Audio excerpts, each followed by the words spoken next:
თქვენ ხართ გამორჩეული სიმპათიით სარგებლობთ და ყველა ესე ვთქვათ თქვენის კარიერულ განვითარებას ხედავს სხვანაირად და ბევრს სურვილი აქვს რომ ეროვნულ ნაკრებში გიხილოთ. ალბათ როგორც ყველა ფეხბურთელისთვის, მწვრთნელისთვისაც რაღაც ფიქრებში ყველას უნდა საბოლოო ჯამში რომ მოხდეს ეროვნულ ნაკრებში. მწვრთნელის სახით იქნება ფეხბურთელის სახით და ასე შემდეგ.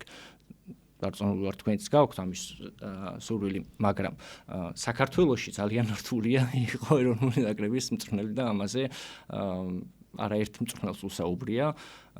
თქვენთან ერთად რამდენიმე ადამიანი იმსახურებს კიდევ სიმპათიას საქართველოში. ქართველ მწვრთნელებს გულისხმობ და ამ შემთხვევაში არველაძეს აქვს პირდაპირ ხო ნათქვამი, რომ არ სურს გულშემატკივრის გამო, იმიტომ რომ თუნდაც ახლა პატარა ჩავარდნა და ისეთი კრიტიკა ფსიქოლოგიურად სხვანაირი მზად ყოფნა უნდა. ადრე თუ გვიან, არა არ ვისაუბროთ ახლა დღეს ხვალდას კონკრეტულ შემთხვევაში, სურვილი შეიძლება გაქვთ, მაგრამ აი მზაობა ფსიქოლოგიურად ამდენად ხარ მზად ქართველი გულშემატკივრის წინაშე რომ წარდგეთ ამ კუთხით.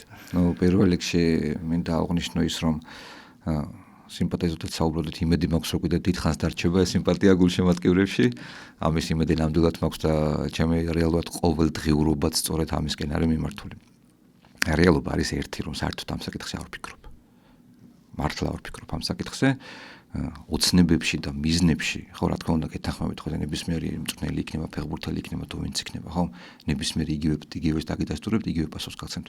რეალურად, ხო, ჩემი როგორც მწვრთნელის და ის იგივე იყო, როცა მე ფეხბურთს თამაშობდი, იგივე ალბათ ყველა ფეხბურთელი, რომ თუ რაღაც მაქსიმალური მიზანი არ დაისახე ცხოვრებაში, ძალიან რთულია, რომ პატარ-პატარა მიზნებს, ლოკალურ მიზნებს მიაღწიო, ხომ ეს ესეა, ხო?